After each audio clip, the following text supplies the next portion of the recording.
on page 36 of the booklet. If anybody's got an extra booklet they want to let Jack borrow, please give it to him. Oh, yeah, there's one right there.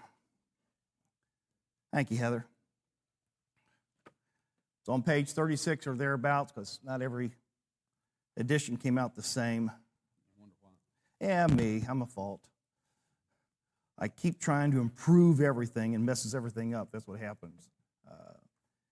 Okay, we're coming to the end of the section that is the main body of the work. We're studying providence.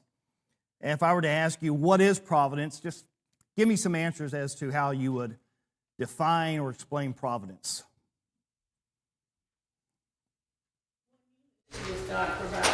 Okay, God providing. providing. God providing. Okay, anybody else? Janet? God's plans unfolding. Anybody else?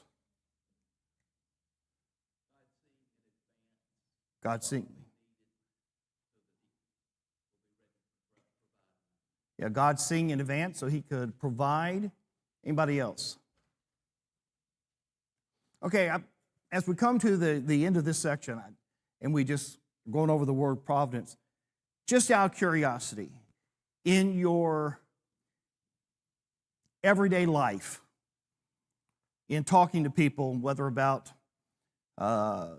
this class, no, skip this class, in talking to people about what's going on in your life, just out of curiosity, has anybody discovered that they're using the word providence more in their life than they did before this class? You say, that might have been God's providence. That might have been perhaps providence there. No. Okay, we're going to start all over again, people, until you start using this word and yes, sir.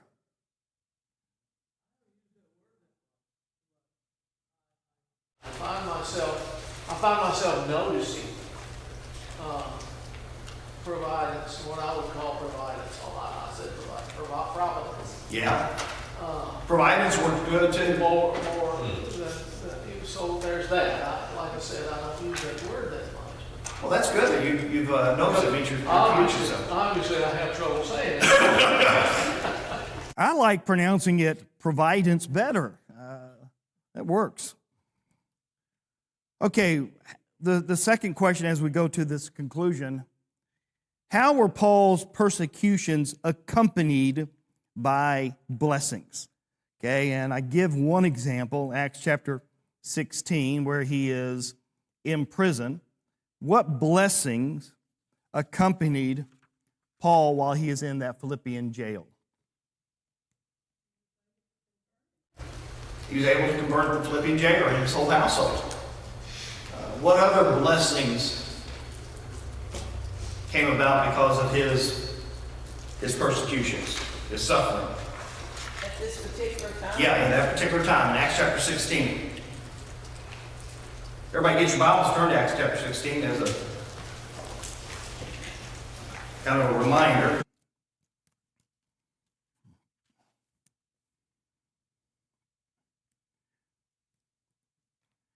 Okay, is there any blessings in Acts chapter 16, verse 25? About midnight, Paul and Silas were praying and singing hymns to God, and the prisoners were listening to them. Any blessings right there? Okay, so more than just Philippian jailer and his household were exposed to the word. Any other blessings in that?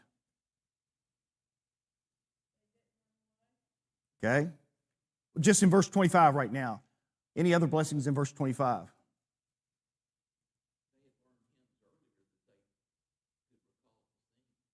Yep. So they, which is a good example of why it's profitable to be able to memorize songs, something I don't have the ability to seemingly do, but maybe they're far more simpler than the ones that we sing today. Any other blessings in verse 25? Okay, in verse 26, we find the earthquake that's going on. 27, the jailer woke up, saw the doors, the prisoner standing there, and he drew the sword to kill himself. But Paul called out for a loud voice, "Don't harm yourself, because we're all here." So we've got him using this blessing to save somebody's physical life. And then we find out that there's some other blessings. What blessings did the Philippian jailer get to experience because of Paul's sufferings? Besides being saved. Yeah, go ahead. Okay, mercy. How did he show mercy? Because he saved his life. He was, I mean, they could have left and then he would have died, but they stayed. Yeah, they stayed, so he experienced mercy. And you know, what else? Did he give mercy? What did Paul receive from the Philippian jailer? He did what now? He washed his wounds. So Paul's suffering allowed somebody else the blessing of serving. Anything else that he got to do besides wash their wounds?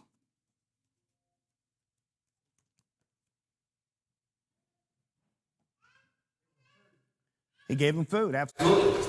So he went through suffering. He received some blessings from that, such as being able to witness, being able to praise God in the middle of suffering, and receiving mercy, giving mercy.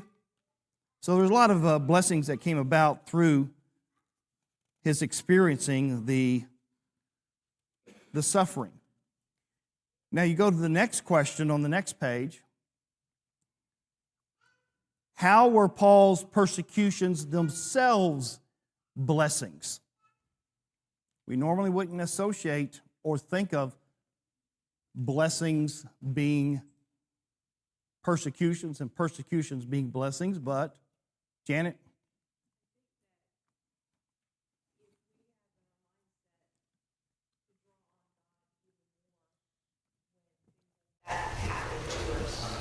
It brings a sense of peace, a sense of purpose. Okay, so it calls him to get closer to God. Shirley, and then Hugh.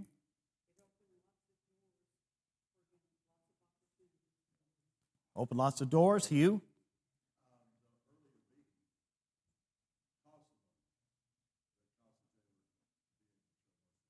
Yep. Anybody else? One of the things that we talked about Wednesday night that I'll remind you of, the persecutions themselves allowed Paul's witness to be more credible. Two, and this is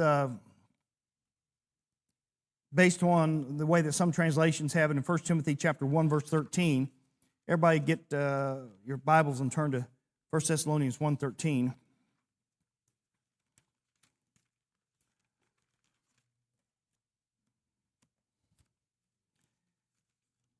And there's a difference in the translations that some use, but it's not a contradiction, but we'll see how they both can work. 1 Timothy, I might have said Thessalonians, you never know. I did. 1 Timothy, chapter 1, and verse 13. Even though I was formerly a blasphemer, a persecutor, and this translation says an arrogant man. Not every translation says arrogant. What might a different reading be? Violent, aggressor, or violent man. The Greek here is hubristes.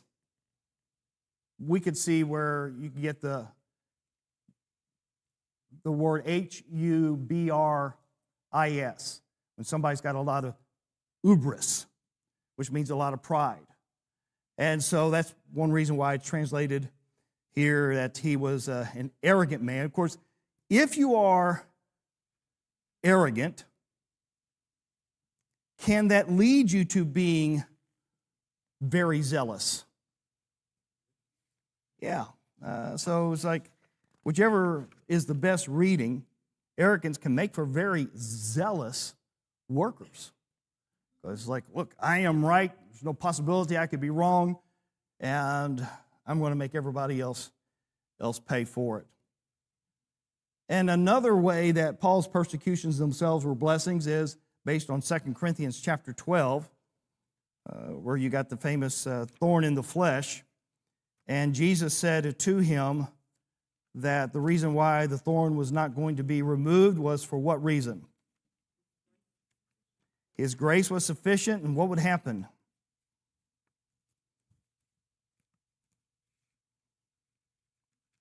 Well, everybody turn to 2 Corinthians chapter 12. Yeah. You got 2 Corinthians chapter 12. And in verse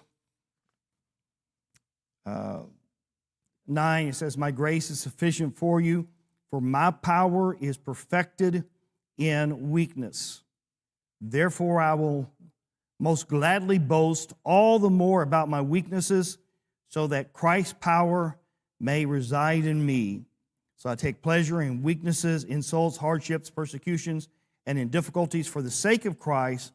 For when I am weak, then I am strong." So he was not relying upon himself, he was relying upon God. And that became very, very, very evident. Now, the next question we have in this conclusion: why was Paul born in Tarsus? The obvious answer is that's where his parents lived, but that's not necessarily the answer I'm looking for. Remember what Galatians said, that Paul was set apart when? Yeah, from birth. Okay? So, Janet. The question is, God's providence brought about him being there so that he had that about him, that he is a Roman, and that, but about other things that happened, that trickled out how God loved him. Yeah, there's a couple of benefits, at least from this. One, it gave him Roman citizenship. Did he take advantage of having Roman citizenship? Yeah. Did all the apostles have Roman citizenship? Is Paul the only apostle that had Roman citizenship? Yeah, probably. We don't know of any others that did. At least of the original ones, none of them would have. So he had Roman citizenship. That gave him rights that others did not have. A second thing is, what kind of culture did he grow up in, being in Tarsus? Fluent, okay. Janet?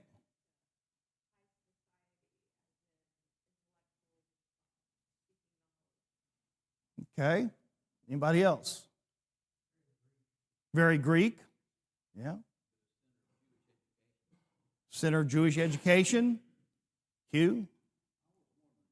When he did the persecution and putting people and having them beaten, maybe killing them, is he disobeying the Ten Commandments of the church, thou shalt not murder and stuff like that? Is he crossing up the Ten Commandments there, or did you? Did everybody hear his question? Nobody did? Okay, let's go on then. He asked the question, was Paul guilty of breaking the Ten Commandments by having Christians put to death? Janet?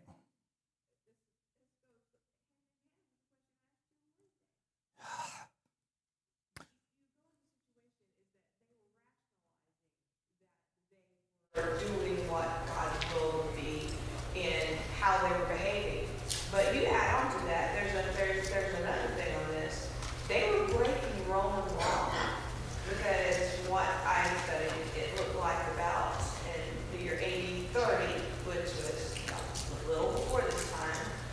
the Romans had taken away the ability for the Jews to enact any type of murder, which is why they brought Jesus to Pilate.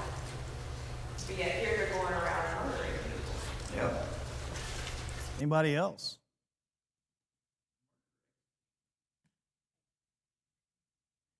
Did I'll help you out there. Thanks, Larry. I appreciate it, John. Go. I learned all my morality from John Young movies. So in the movie Chisholm, they go to the trouble of getting deputized so they can go after the bad guys legally, rather than just go after the bad guys on their own. Right. They had the right to go after the bad guys making the movie, but having said that, it was all legal. It was not murder at all. The law of Moses had the death penalty in it quite often. You know, be disrespectful to parents, get stoned to death. So, execute is not murder. I'm not saying Paul was right in what he did. In fact, it's clear in Scripture he doesn't view himself as having been right. And I think it's clear that he was not right. Having said that, it's not murder. He was on the side of, he was on the side of having it done legally, which is worse in some ways, but it's not murder. Hugh? So that means all the time Paul was on one side or the other, he was never a hypocrite. He did exactly what he believed in at the time he was doing it. He claims that before he was converted, he had a clear conscience. when he was standing trial.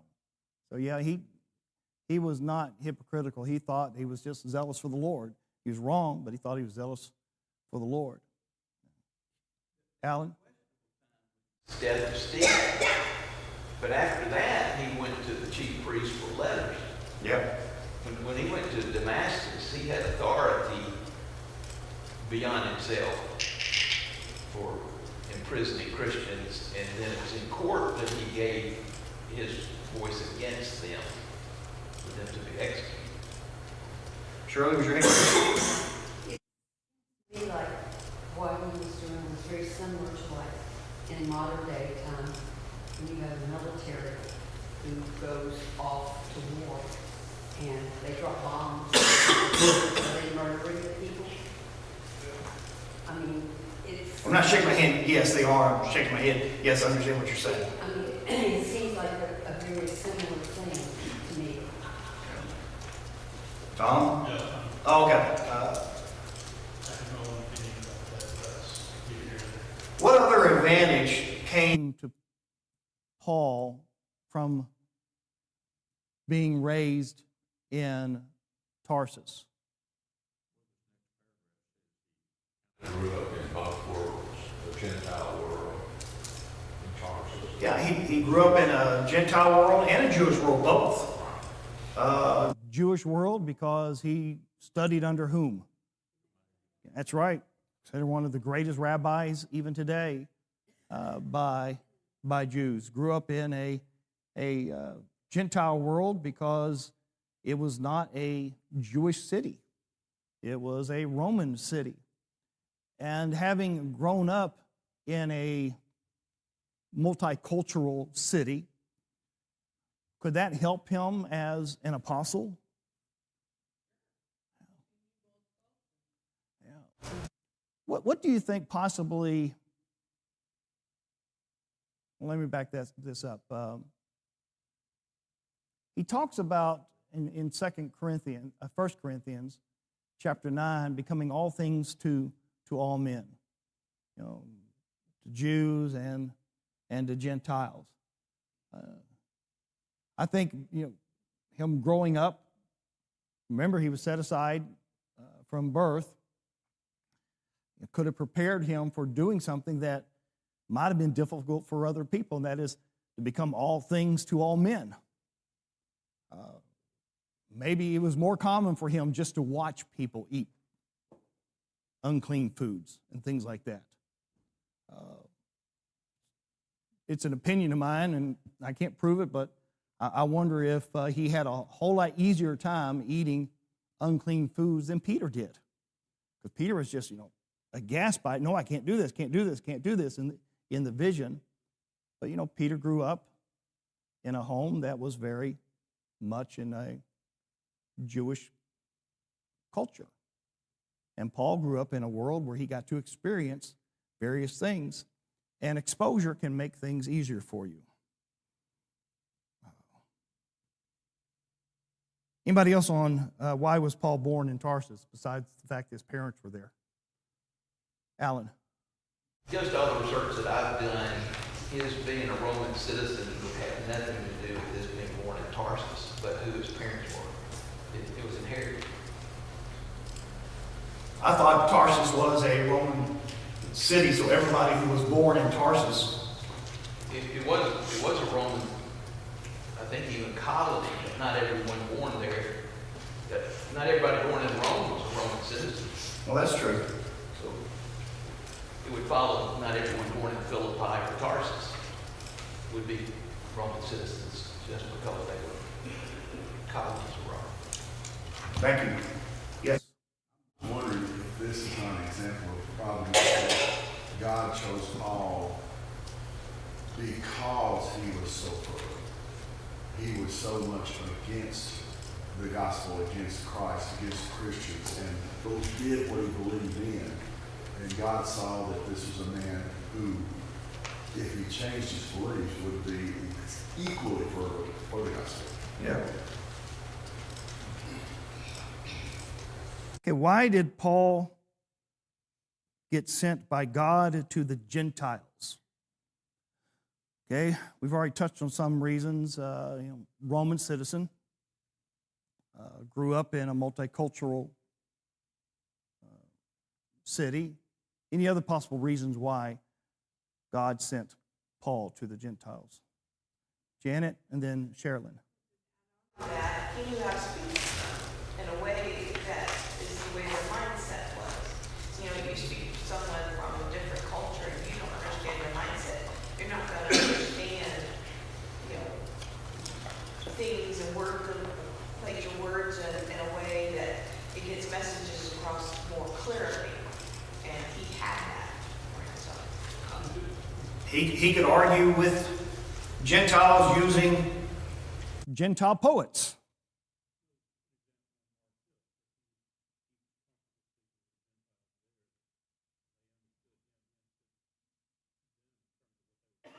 Yeah, he was educated in those things. Sherilyn, did you have your hand raised? He was familiar with the culture. If you're familiar with this, where this person is coming from, you can relate better. Yeah. Okay, let me ask this question. It's one of those things I wonder about. I'll freely say it's an opinion. I can't prove it.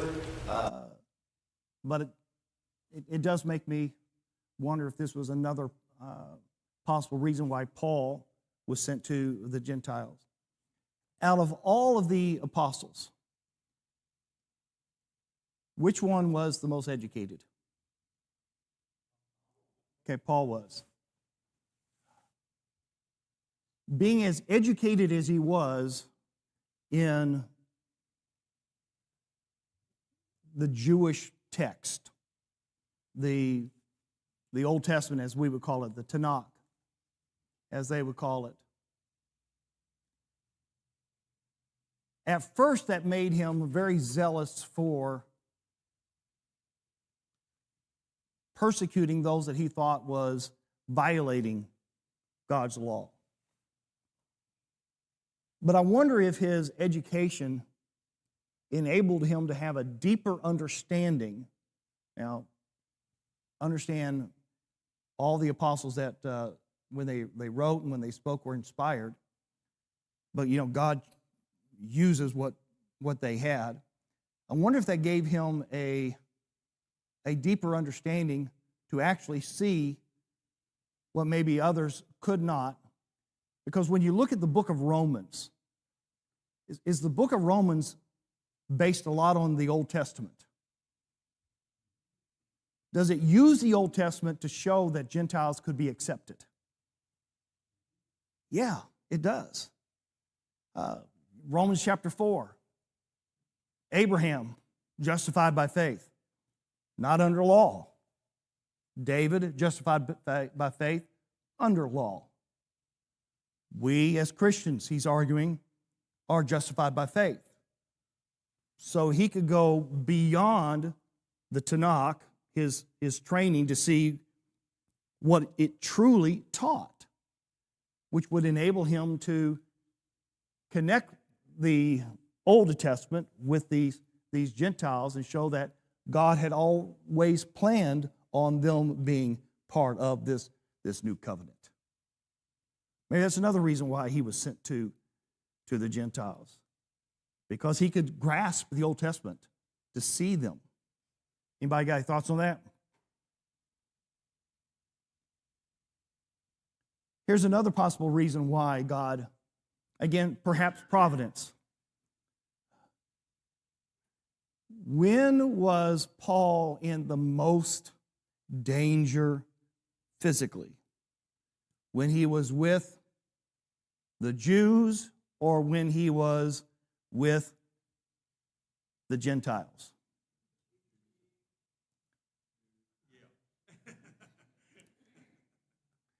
Who kept following him around? The Jews. Did the Jews antagonize the Gentiles against him? Yes. But then who did he receive protection from? Or who protected him when the Jews antagonized the Gentiles? Yeah, the Romans protected him. They did. They did. So was just a second, get to you, Frank. So where was Paul overall safer? Yeah, with the Gentiles. So a lot of possible reasons why, perhaps providence, God sent him to the Gentiles. Frank, and then.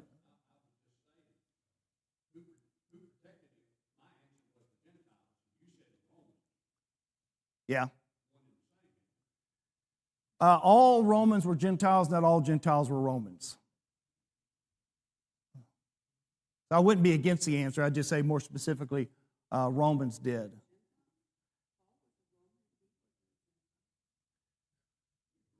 He's a Roman citizen. Okay, so we got these categories: Jew, Gentile, Roman. You could be a Jew, as Paul was, racially, and a Roman citizen.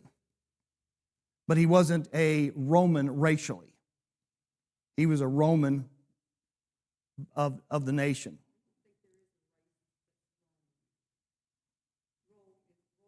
Italian. You had Cornelius, who was part of the Italia cohort. Y'all are just trouble. That's all. Y'all are just trouble.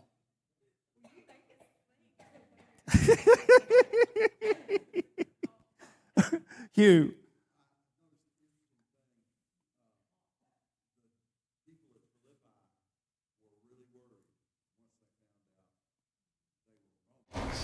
And they kept saying Romans, Yeah. not Romans, which means I think Silas must have been a Roman too. Silas Is short for Silvanus, which is a Latin name, so he probably was. I hadn't thought about that, so. Anybody else?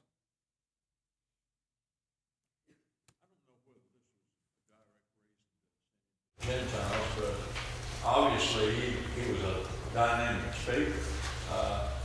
Everywhere they went, it more or less implies that he was a leader in speaking to the masses. And because he's the one they wanted to persecute instead of the ones that was with him. So, of course that would have worked with Jews or Gentiles. It was definitely.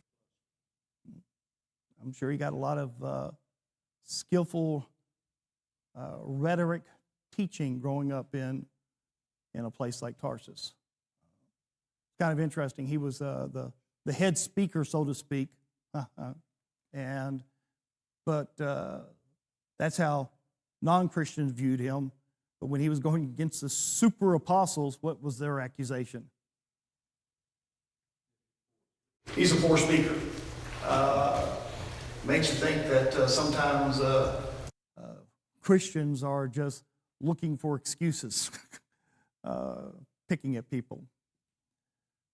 Okay, why or when did God abundantly bless Paul even in the midst of adversity? It's kind of a trick question. Yes, Frank.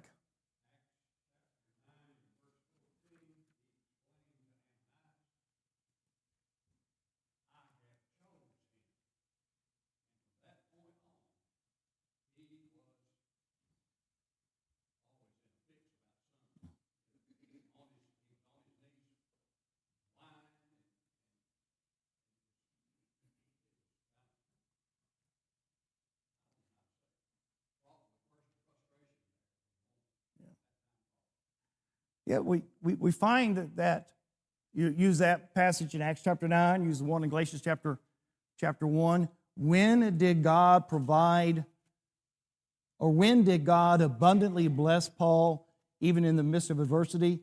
And that is before Paul ever underwent any adversity. Before he ever went suffering, before he ever went persecutions, he was abundantly blessed. He was blessed in Christ, obviously, but he was blessed with the ability to get through it. And instead of saying, God, where are you? He found ways to glorify God. And so as it says in Acts chapter 27 and verse 35, we need to give thanks to God. So we started off with some questions, so let's end with these four questions before we go to any other material. Do we believe God is providentially involved in our lives? Okay. Out of curiosity, is your belief stronger now that God is providentially involved in our lives after we started this study? Or was it just as strong before as it is now? Sherilyn? Providence, no. Recognizing providence comes with age.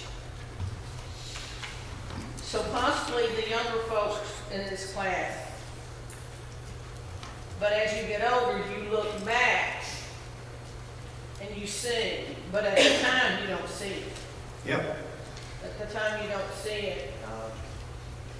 Well, let me put a little addendum to that. In my life personally, when I look back, some of the most terrible things I thought that happened in my life were actually a blessing and truly God's providence, because He knew my path and I didn't have a clue. Mm-hmm. Anybody else? Tom? You look back and I can give at least 3 specific examples in my life, or generic examples, where looking back, I see this has happened. Maybe at one point in time when I was in my 30s, I started recognizing the providence of God in my life, directly in my life, as opposed to prior to that. I can see it definitely now. And one thing that's pointed out to me, I was probably back in Vietnam, I don't know, maybe less than a year. I went and I ran my 4th grade teacher who was very close to me, hadn't seen her in a while. Where have you been? I've been in Vietnam, combat and all that. She said, I'm glad I'm fortunate to make it back. I'm glad you made it back. God had a plan for me. I didn't think much of it then, but as I look back now, it's true. She was very specific that providence is God works in our lives. Yep. Anybody else? At the beginning of the class, we talked about 4 types of sight and providence. You got God's foresight, you got our eyesight as we experience it, you have our hindsight as we try to interpret it, And then in heaven, I just called it heaven sight, where hopefully we'll finally understand and go from perhaps to, oh yeah, that was God acting in our life. Shirley. I agree with all that's been said, but I kind of think, as opposed to you understanding it more as you get older, I won't say old, okay. Now, older or not old, yes. I think maybe it has more to do with wisdom. Young people can be wise too. You do find it more in older people. Yeah, Janet was very wise when she decided to marry me. You're right. But,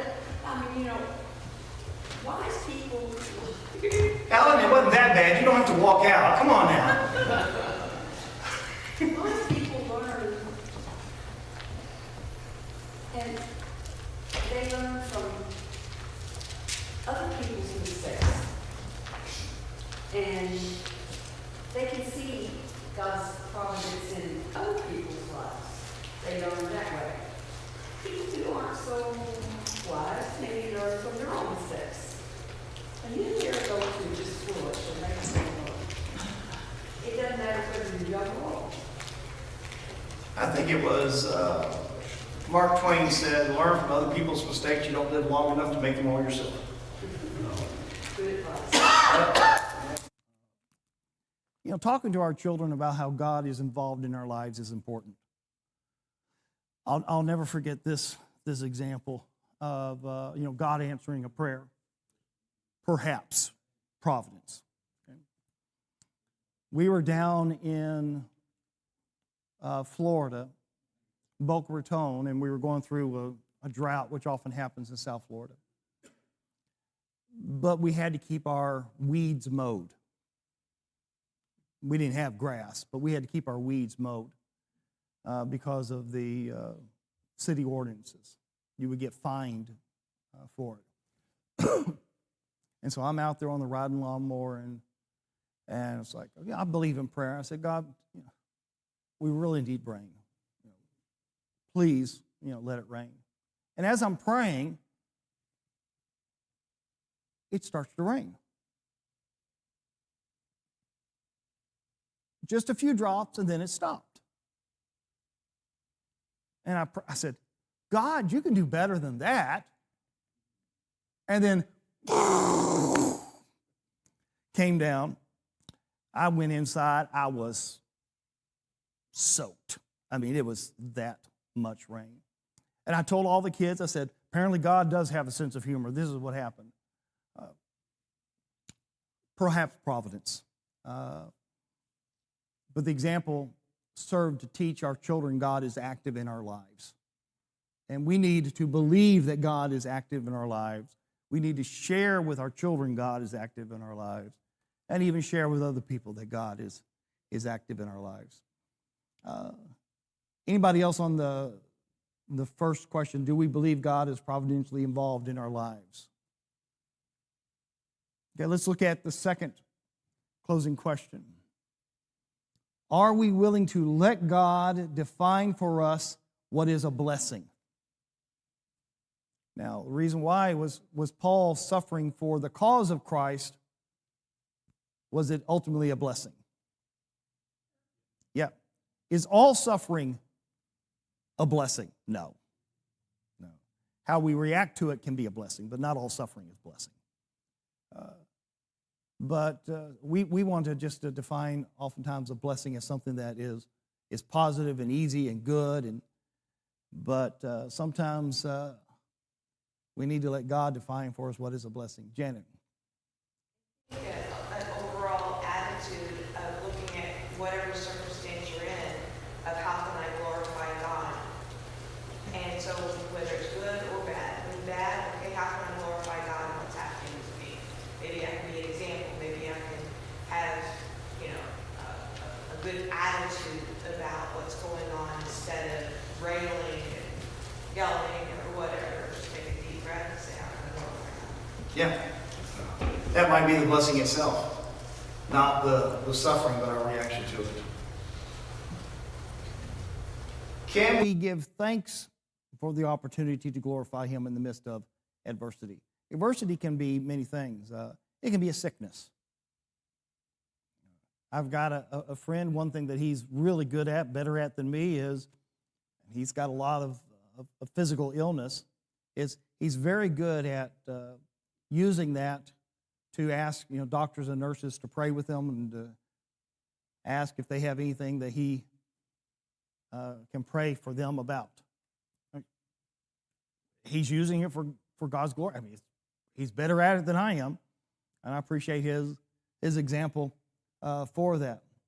So can we give thanks for the opportunity to glorify Him in the midst of adversity? It's hard, but we need to find ways. Paul? Time of adversity, we may have a lot of difficulty glorifying God, but as Shirley was saying, we definitely can look back, and at that time, we surely can. Hindsight. For the outcome. Yeah. That we probably did first. Discipline, as Hebrews talks about, is not pleasant for the moment. Anybody else on, can we give thanks for the opportunity to glorify Him in the midst of adversity? The last one, and if we get done a few minutes early, that's just going to be the way it is. Are we willing to be delighted and surprised by our God? That might be a low.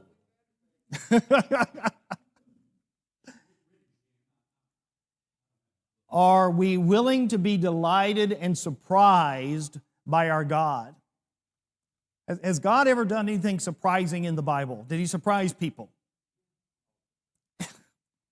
Yeah. No telling how we might be surprised by God if we will just, look for it. It's very possible God is active in our lives providentially, but we just don't see it because we're not looking for it. Janet. Stance of how when I was pregnant with her, we had moved to Boca Raton and found out we needed $500 more to the hospital, and we didn't have it. So we prayed in the car outside the doctor's office that God would provide for us.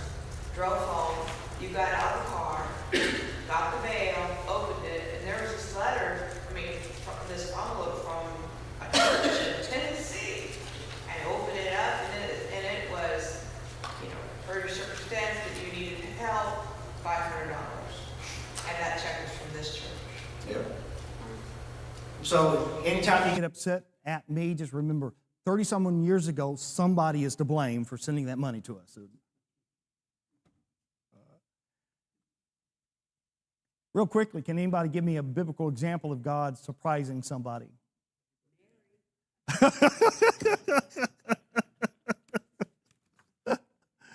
Lots of examples. In fact, I've got a sermon, I don't think I preached it here, called Surprised by Grace. There's a lot. Even though we've done an entire year on God's grace, that's not one of the ones we've done. Okay, for Wednesday, look at Addendum 5, and we'll go over that. Thank you, everyone.